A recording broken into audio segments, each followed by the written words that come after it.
बहन की शादी को 6 साल हो गए, मैं कभी उनके यहाँ नहीं गया। ईद शब रात अम्मी या अब्बू चले जाते थे।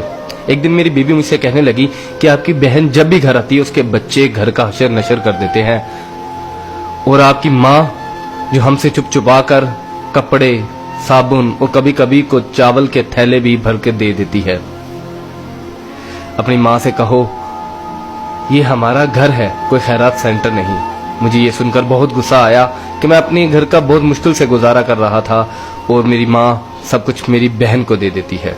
बहन एक दिन घर आई हुई थी तो उसके बेटे ने टीवी का रिमोट तोड़ दिया। मैंने माँ से गुस्से से कहा कि माँ, बहन को कहा करो ईद के दिन आया करे, और ये जो आप साबुन, चावल और ये जो चीजें देती हो इनको बंद करें।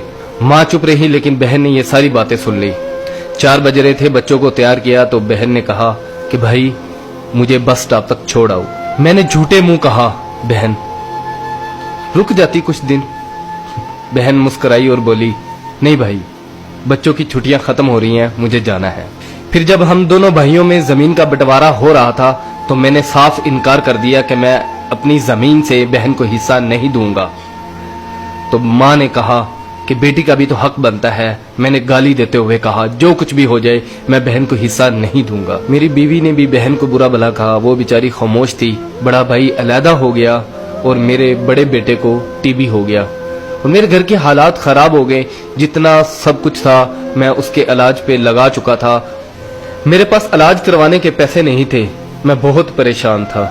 लाखों रुपए लगा चुका था और भूख सर पे थी। परेशानी की हालत में कमरे में बैठा शायद अपने हालात पे रो रहा था। उसी वक्त मेरे घर में वही बहन आई। मैंने गुस्से से बोला ये आ गई मनहूस। मैंने बीवी को कहा कुछ तैयार करो बहन के लिए। बीवी मेरे पास आई और कहा कोई जरूरत नहीं गोश्त और बिरयानी बनाने की। फिर 1 घंटे बाद वो मेरे पास आई।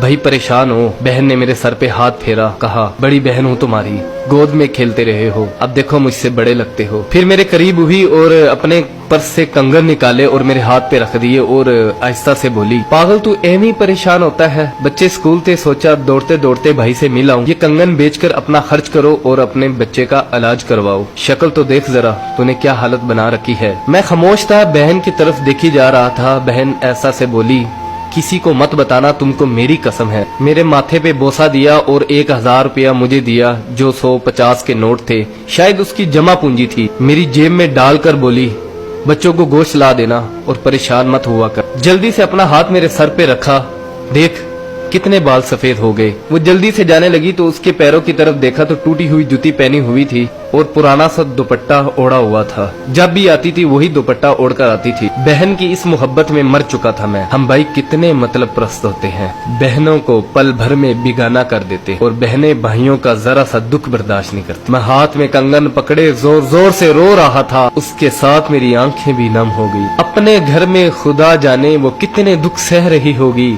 कुछ लम्हे के लिए अपनी बहनों के पास बैठकर हालचाल पूछ लिया करो, शायद उनके चेहरों पे कुछ लम्हों के लिए एक सुकून सा आ जाए। बहनें माँ का रूप होती हैं और भाई बाप का रूप होते हैं।